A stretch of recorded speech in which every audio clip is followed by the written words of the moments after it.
कड़ाके की ठंड पड़ रही थी। पहाड़ों से लेकर मैदानों तक बर्फीली हवाएं चल रही थी। शहर में हर कोई अपने घरों में रजाइयों में दुबका हुआ था। ठंडी इतनी तेज थी कि बाहर खड़े रहना मुश्किल था।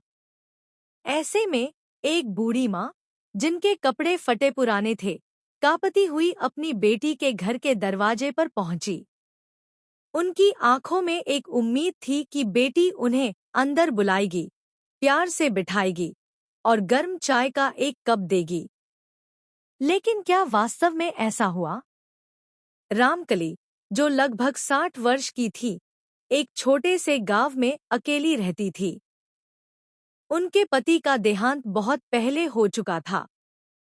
उन्होंने अपने जीवन का हर एक दिन कठिनाइयों में बिताया था, लेकिन सबसे बड़ी खुशी थी उनकी बेटी सरिता, जो अब शहर में अपने परिवार के साथ रहती थी।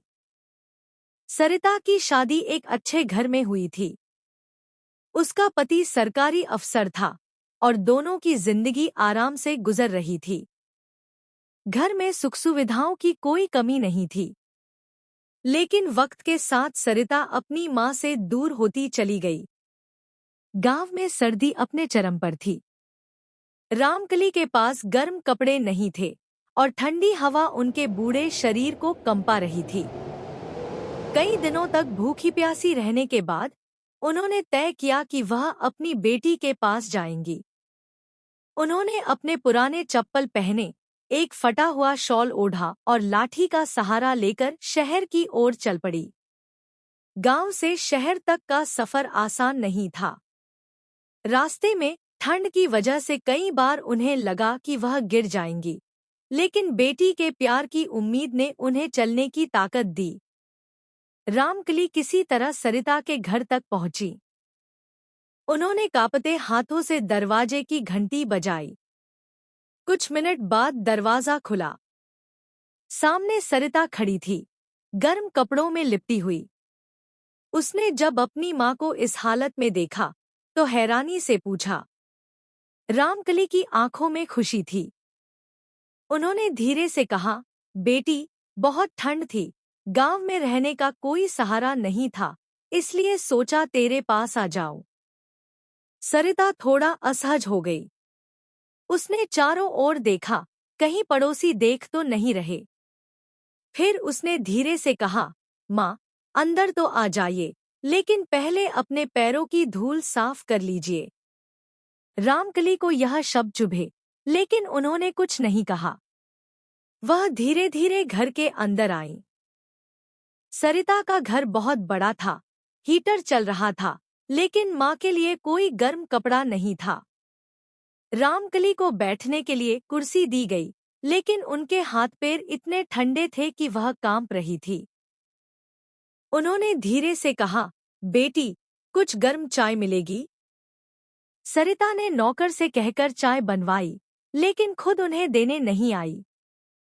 चाय आई, लेकिन वह ठंडी हो चुकी थी।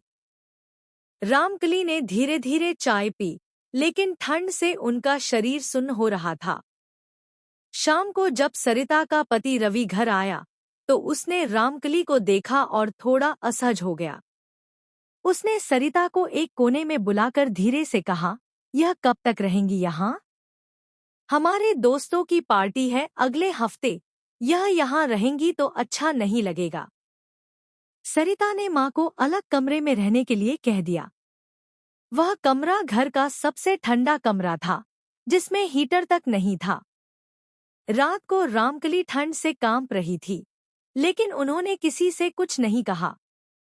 माँ का टूटा दिल। अगले दिन सुबह रामकली ने सरिता से कहा, बेटी, क्या मेरे लिए एक गर्म कंबल मिल सकता है? सरिता ने नौकर से कहकर एक पुराना कंबल मंगवाया, जो बहुत हल्का था। रामकली ने वह ओढ़ा, लेकिन ठंड से राहत नहीं मिली। कुछ दिन इसी तरह बीतते गए। रामकली को महसूस होने लगा कि वह यहाँ बोझ बन गई है। सरिता और रवि उनकी उपेक्षा करने लगे थे। एक दिन, जब ठंड अपने चरम पर थी, रामकली ने देखा कि उनके पास पहनने के लिए अच्छे कपड़े तक नहीं थे। उन्होंने अपनी बेटी से कहा, बेटी, क्या मुझे कोई पुराना गर्म स्वेटर मिल सकता है? सरिता ने अनमने ढंग से अलमारी से एक पुराना स्वेटर निकाला और उनकी ओर बढ़ा दिया। वह स्वेटर इतना पुराना था कि उसमें कई छेद थे। रामकली ने उसे चुपचाप पहन लिया, लेकिन उनकी आंखों में आंसू थे। रामकली ने आखिरकार फैसला कर लिया कि वह अब और यहाँ नहीं रहेंगी। उन्होंने सुबह उठकर अपनी गठरी बांधी और दरवाजे तक आईं। सरिता ने आश्चर्य से पूछा, माँ, आप कहाँ जा रही हैं? रामकली ने एक फीकी मुस्कान के साथ कहा, बेटी, जहाँ प्यार न मिले वहाँ रहने का क्या फायदा? गांव में भले ही ठंड है, लेकिन वहाँ मेरी यादें हैं, मेरी आत्मा को शांति मिलेगी। सरिता ने कुछ नहीं कहा। रवि ने भी कोई आपत्ति नहीं जताई। रामकली ने अपनी लाठी उठाई और धीरे धीरे दरवाजे से बाहर निकल गई।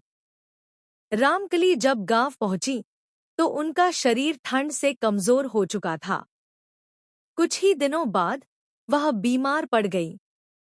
गांव के लोगों ने उनकी देखभाल की, लेकिन एक रात उन्होंने ठंड से दम तोड़ दिया। जब यह खबर सरिता को मिली तो वह कुछ देर तक चुप रही, लेकिन उसके दिल पर कोई खास असर नहीं पड़ा।